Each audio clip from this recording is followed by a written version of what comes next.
Hello, this place here is the Workhouse School in Hanwell, which is in West London. It's not a workhouse school anymore. Years ago, it was the home to probably the most famous human being that ever lived on this earth, aside from Jesus, Muhammad or Buddha. He was a genius, he was a clever man, and he found the secret of how to speak with the power of tongues to everyone on the planet. And in so doing, he made everyone identify with him and love him.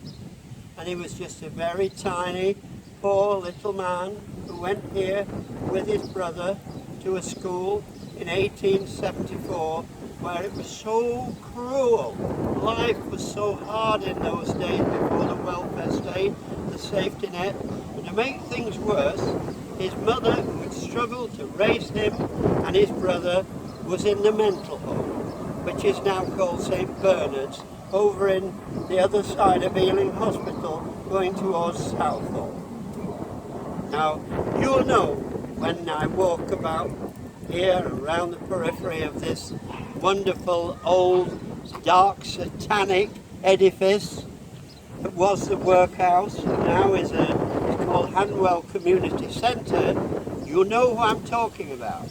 But this little man was very lithe and he danced, he had a wonderful smile, he had so much to laugh and smile about, yet he was born of misery and comedy, like I am with this hat in the wind. So let's go and meet him.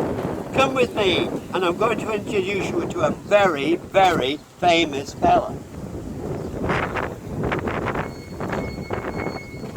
A bit of comedy going through this. I should dance now, but you know what it's like. I'm not old, I'm only nearly 80. Here we go. Come on, come on. Hello, how are you doing?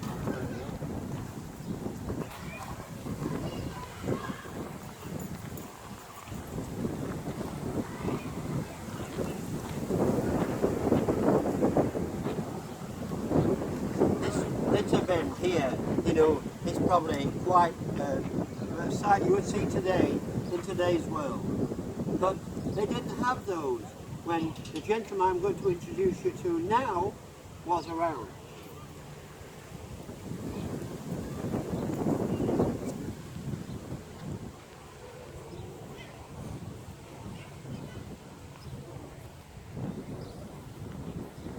Hello, Charles. Ladies and gentlemen, introducing you to Charlie Chaplin, the funniest man who ever lived. Sadly, somebody pinched his hat. So I'm going to have to put my hat there and say Charles, because he liked to be called Charles. He was a very narcissistic, very proud man. He went out steerage to America, having been with Fred Carno, the dancing troupe, as a young boy. But he was always, he felt as though he was a king. And you were a king, Charlie, weren't you? Because you made so many people laugh, even though you lived in that place there. That horrible, dark edifice over was during the war, and so half of it was left. There were the boys' dormitories, and it must have been a terrible place. It must have been a honeypot of paedophiles and sadistic brutes, because the poor children were so vulnerable that lived here, and when they died they were buried in that little park over there, just over there. But that's a sad glimpse to a building that actually spawned the funniest man in the world. So come on, I'll talk about Charlie. This I call Charlie Chaplin's field. Now Charlie Chaplin was a talented man. He came from a very, very, very poor family, terrible privations that were almost Dickensian. You know, when you think of Dickens's Artful Dodger, how they lived in these shanty towns over the water in East London, in filth and squalor, long before the welfare state, long before the awakening of humanity in the 1870s. This was a time when people didn't care about the poor, and they did what they could. But they loved God, those people, and they dragged themselves up. Now, Charlie went to this workhouse school with his brother Sidney, who was 3 years older. Both of them would become very successful. Charlie was with the Fred Carnot's troupe, along with a man called Stanley Jefferson, who became Stan Laurel. Stan Laurel became the partner of Oliver Hardy, Laurel and Hardy. Now, Stanley Jefferson was a very quiet man, a self-effacing man, whereas Charlie Chaplin was, to put it bluntly, a big head. He knew he was good. He knew he was good, almost like Hitler. He felt as though destiny had put him on earth to be special. And of course, contrary to Hitler, you know, you've all seen the film where he's looking about with the world, the send-up of the dictator, in The Great Dictator. Well, you see, Charlie was the antithesis of Hitler. He wasn't into hurting people or blocking people or not enabling people. He was the reverse. Charlie had that in him. It was almost programmed by destiny, by God, by the Creator, who wants us all to mix together and love each other, because from there comes positiveness and comes a happy world. Charlie was that. He had all the affectations, all the sensitivities, the blind boy, the blind man who fell in love with the beautiful girl who he enabled and gave her sight, and then she didn't even recognize him in city lights. He was the man in modern times who was on the industrial manufacturing line, where he was just turning nuts. He learnt all that because he learnt that in life. Now, he went out to Hal Roach's studios with Sam Jefferson, and they'd been in Fred Carnot's troupe, and they'd been in a show in London called Children of the Ghetto. Now, Chaplin didn't like ghettos.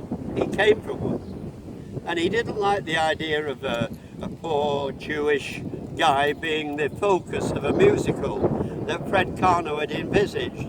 So Fred Carnot, who always gave Charlie the plump part, top banana, he gave the part to Stan. Stan did it, made such a success of it. Charlie said, I wanted that. So Stanley was a bit peeved because Fred Carnot then gave the lead in Children of the Ghetto to Charlie Chaplin. That made both of them aware that across the other side of the Atlantic was a new and emerging world. It was 1911. The First World War hadn't happened. Edwardiana was still brewing away. It was very comfortable. Victoria had gone. Edward VII, the peacemaker, had given a good country. We were very powerful. The British Empire was very powerful. Our ironclad ships had made us, Britannia ruled the waves everywhere. And they went to the land of promise, and they went to the Hal Roach studios in California, in Burbank, which was a $10 a day job, you know. He didn't get big money. And Hal Roach immediately fell for Chaplin. And he fell also for Stan Laurel. Well, Stan wasn't happy with Chaplin. He wasn't comfortable. Chaplin had gone on the boat going out. He sat at one side of the deck while Stan at the other. Chaplin was an introvert. He was confident about himself. He was going places. So what happened? Stan got fed up and went back home, and he played a gollywog in the West Ealing Theatre at the Lido Park in West Ealing in the pantomime. And it wasn't until Hal Roach sent him a telegram and he said, come on, don't be silly. Come back, come to America, it's the land of promise. I'm going to make loads of films. He was always already making the Keystone Cops. You remember those movies with the funny policeman and walk like that? But he was making those, and he got Charlie for films, and he wanted Stan in them. So Charlie and Stan were back together, but they were working on separate lots. Charlie Chaplin went on to make loads of films. And with all the immigrants from Eastern Europe, You know, when you look at those films, the early silents, they were so sad because the extras, they had no change of clothing.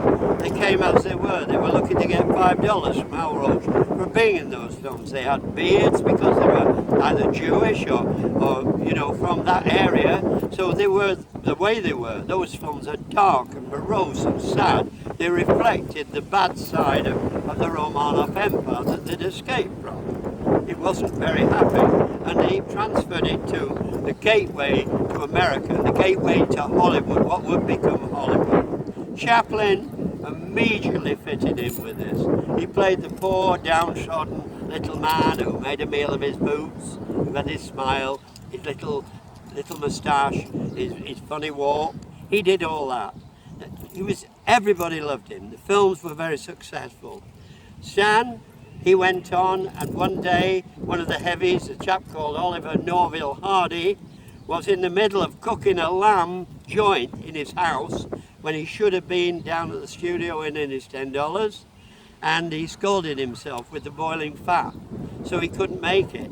Hal Roach rang him up and he said, I want you down here next week or you won't get the contract money, and I'm going to team you up with a limey.